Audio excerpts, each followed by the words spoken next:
একশো 107 বছরের পুরনো একটি চড়ক মেলা, যেটা আমাদের ওই দিকটা হয় না। এটা মেনলি ক্যানিং, হেরোভাঙা এই লাইনে এই চড়কটা হয়। অ্যাকচুয়ালি আমি এই চড়কটার বিষয়ে জানতাম না। আমিও ফার্স্ট টাইম আমার শ্বশুরবাড়ি এলাকায় এইভাবে চড়কটা হয়। আমি তো দেখে ভীষণই অবাক হয়েছি যে এভাবে কি হয়।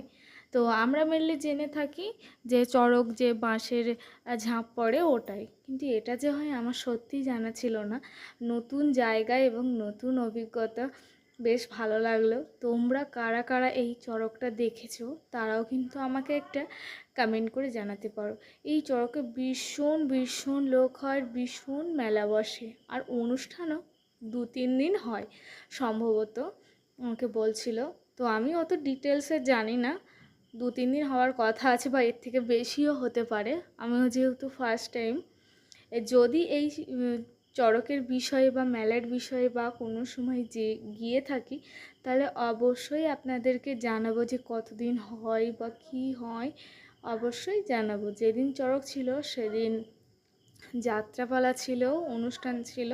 তো আমরা অতক্ষণ থাকিনি, আমরা এই চড়কটা শেষ হয়ে গেলে আমরা চলে এসেছিলাম। এখানে বিভিন্ন রকম প্রসাদেরও ব্যবস্থা থাকে।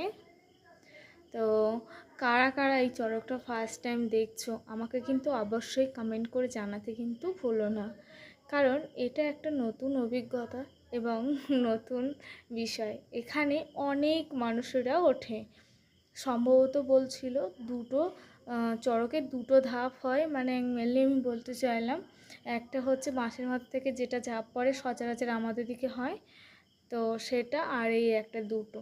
এখানে যে একজন মানুষ এরকম ঘুরছে বা কিছু এরকম কোনো বিষয় না, এই যারা এই ঝুলছে তারা কিন্তু চেঞ্জ হয়।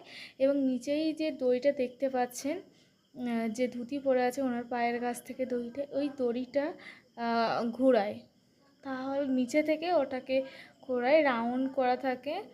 তো এটাই হচ্ছে মেন বিষয়। তো যদি এই ভিডিওটা ভালো লেগে থাকে অবশ্যই ইউটিউব চ্যানেলটা একটা সাবস্ক্রাইব করে রাখবেন নিত্য নতুন ভিডিও পেতে। আর যদি ভালো লাগে অবশ্যই অবশ্যই একটা শেয়ার করে দেবেন। টাটা সবাইকে, থ্যাংক ইউ।